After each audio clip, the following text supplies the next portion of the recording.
Leitura do livro de Gênesis, do capítulo 38 ao capítulo 40.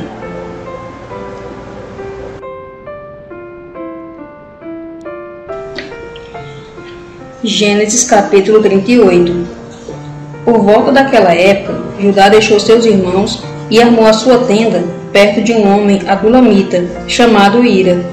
Ali, Judá viu a filha de certo cananeu, chamado Sua. Assim, Judá tomou e teve relações com ela, e ela ficou grávida. Mais tarde, ela teve um filho, e ele lhe deu o nome de Er.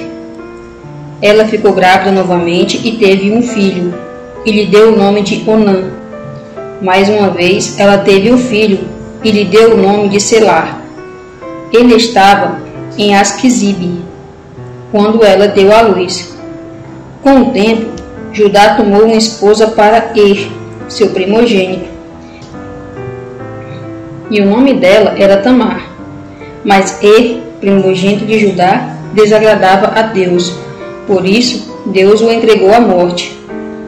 Em vista disso, Judá disse a Onã: tenha relações com a esposa de seu irmão e realize o casamento de cunhado com ela, e dê descendência a seu irmão. Mas Onã sabia que a descendência não seria considerada sua. Então, quando tinha relações com a esposa de seu irmão, ele desperdiçava o sêmen, derramando-o no chão, para não dar descendência a seu irmão. O que Onã fazia era mal aos olhos de Deus, de modo que ele também o entregou à morte.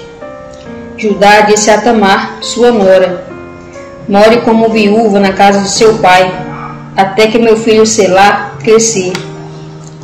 Pois ele disse a si mesmo: ele também poderá morrer como seus irmãos. Então Tamar foi morar na casa de seu pai. Passado algum tempo, a esposa de Judá, filha de Sua, morreu. Judá guardou o período de luto e depois foi a Timná com seu amigo Ira, o adulamita, para encontrar os tosquiadores de suas ovelhas. Tamar foi informada: seu sogro então subirá a Tímina para tosquiar as ovelhas dele. Em vista disso, ela trocou de roupa, tirando suas roupas de viúva, colocou um véu sobre o rosto e se cobriu com um chalé, e se sentou à entrada de Enaim, que fica na estrada de Timná, pois viu que Selá tinha crescido, mas não lhe tinha sido dada como esposa. Quando Judá a viu, pensou imediatamente que fosse uma prostituta, porque ela havia coberto o rosto. Dirigiu-se assim a ela, à beira da estrada, e disse: deixe-me deitar com você, pois não sabia que ela era sua nora. No entanto, ela perguntou: o que me dará para ter relações comigo? Ele respondeu: eu lhe enviarei um cabrito do meu rebanho. Mas ela perguntou: o senhor me dará uma garantia até eu enviar? Ele disse: que garantia lhe devo dar? Ela respondeu: seu anel de selar, seu cordão e seu bastão, que está na sua mão. Ele os entregou, então, e teve relações com ela, e ela ficou grávida dele. Depois, ela se levantou e foi embora, tirou o chalé e se vestiu com as suas roupas de viúva. E Judá enviou o cabrito por meio de seu amigo, o adulamita, para receber de volta os objetos que tinha dado à mulher como garantia. Mas ele não a encontrou. Ele perguntou aos homens do lugar: onde está aquela prostituta de templo que ficava em Enaim, à beira da estrada? Mas eles responderam: nunca houve prostituta de templo neste lugar. Por fim, ele voltou a Judá e disse: não a encontrei. Além disso, os homens do lugar disseram: nunca houve prostituta de templo neste lugar. De modo que Judá disse: que ela fique com eles para si, para não cairmos no ridículo. De qualquer modo, enviei este cabrito, mas você não a encontrou. No entanto, cerca de 3 meses depois, Judá foi informado: Tamar, sua nora, agiu como prostituta e está grávida, em resultado da sua prostituição.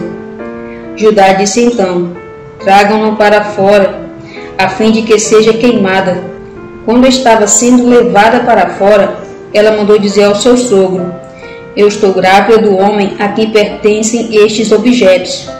E ela acrescentou: verifique, por favor, a quem pertence o anel de selar, o cordão e o bastão. Judá os examinou então e disse: ela é mais justa do que eu, porque eu não dei a selar meu filho. Depois disso, ele nunca mais teve relações com ela. Quando chegou a hora de ela dar à luz, havia gêmeos no seu ventre. Enquanto ela estava dando à luz, um deles pôs a mão para fora, e a parteira imediatamente pegou um fio escarlate e o amarrou na mão dele, dizendo: este saiu primeiro. Mas assim que ele recolheu a mão, seu irmão saiu, e ela exclamou: que brecha você abriu para si! Por isso, ele recebeu o nome de Pérez. Depois saiu seu irmão, que tinha o fio escarlate amarrado na mão, e ele recebeu o nome de Zerá.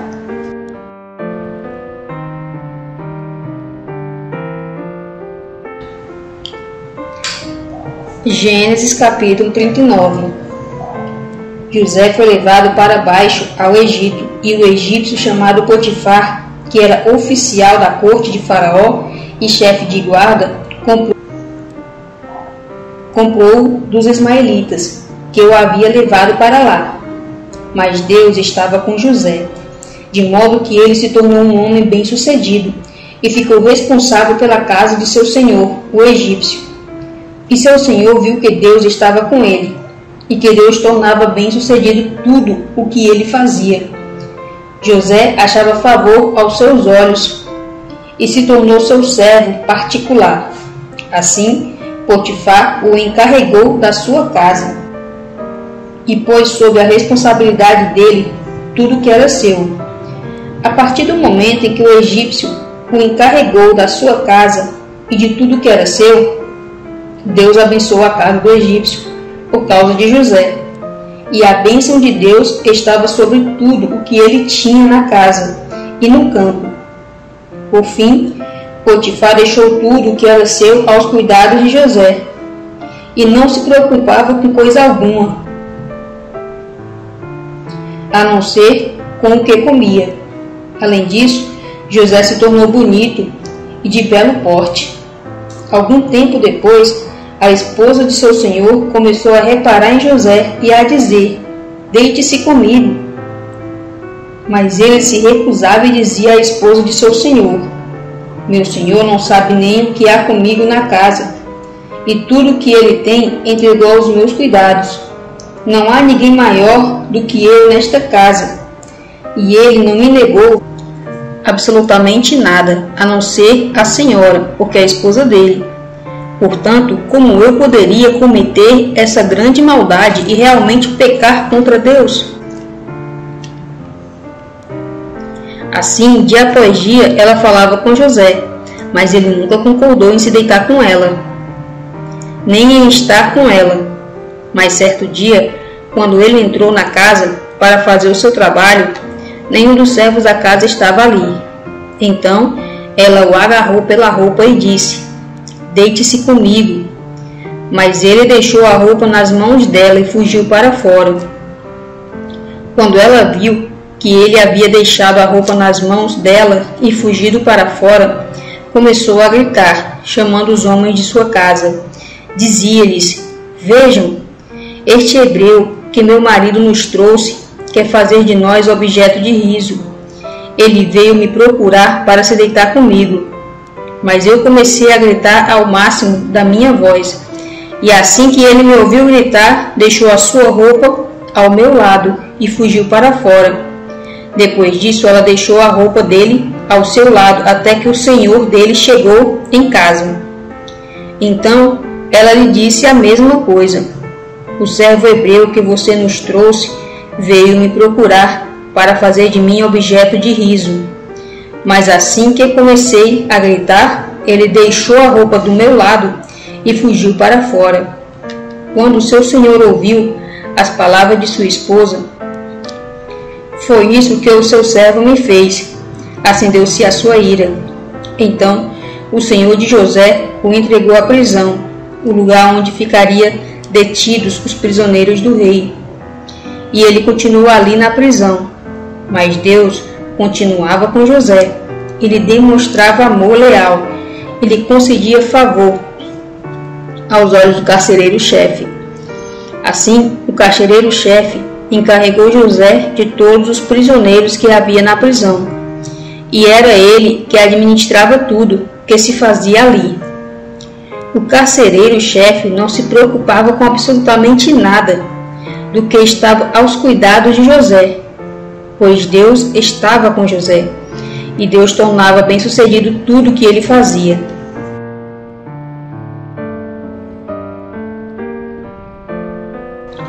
Gênesis capítulo 40. Depois disso, o chefe dos copeiros do rei do Egito e o chefe dos padeiros pecaram contra o seu senhor, o rei do Egito. Então Faraó ficou indignado com seus 2 funcionários, o chefe dos copeiros e o chefe dos padeiros, e ele mandou prendê-los na cadeia da casa do chefe de guarda, no lugar onde José estava preso.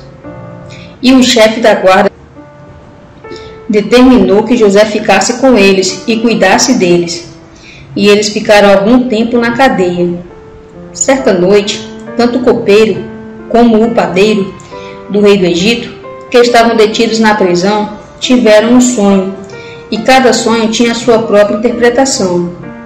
Na manhã seguinte, quando José foi vê-los, percebeu que eles estavam abatidos. Então perguntou ao funcionário de Faraó, que estavam presos com ele na casa do seu senhor: por que vocês estão com o rosto triste hoje? Eles responderam: ambos tivemos sonhos, mas não há aqui quem os interprete. José lhes disse: não pertence a Deus as interpretações? Relatem os sonhos a mim, por favor.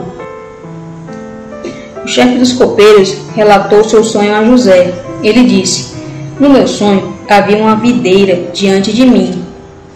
Na videira havia 3 raminhos, e ao brotar ela florescia, e os seus cachos deram uvas maduras.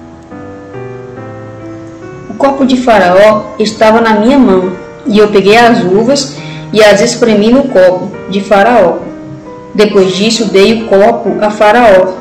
José lhe disse então: esta é a interpretação do sonho.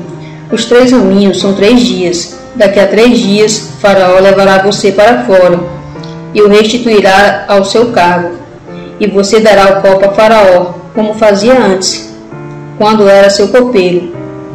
Mas quando as coisas estiverem bem com você, lembre-se de mim. Por favor, demonstre amor leal e fale sobre mim a Faraó, para me tirar deste lugar. Na verdade, fui raptado da terra dos hebreus, e não fiz nada aqui para que me pusessem na prisão. Então, quando o chefe dos padeiros viu que a interpretação era favorável, disse a José: eu também estava no meu sonho, e havia 3 cestos de pão branco sobre a minha cabeça. E no cesto que estava por cima havia todo tipo de alimento assados que o padeiro fazem para Faraó. E havia aves que comiam desse cesto que estava sobre a minha cabeça. José respondeu: esta é a interpretação do sonho. Os 3 cestos são 3 dias. Daqui a 3 dias, Faraó cortará a sua cabeça e pendurará você no madeiro, e as aves comerão a sua carne. O 3º dia era o aniversário de Faraó, e ele deu um banquete a todos os seus servos. Ele trouxe para fora o chefe dos copeiros e o chefe dos padeiros diante dos seus servos, e ele restituiu o chefe dos copeiros ao seu posto de copeiro, e ele continuou a servir o copo a Faraó. Mas Faraó pendurou o chefe dos padeiros no madeiro, assim como José havia interpretado. O chefe dos copeiros, porém, não se lembrou de José, esqueceu-se dele.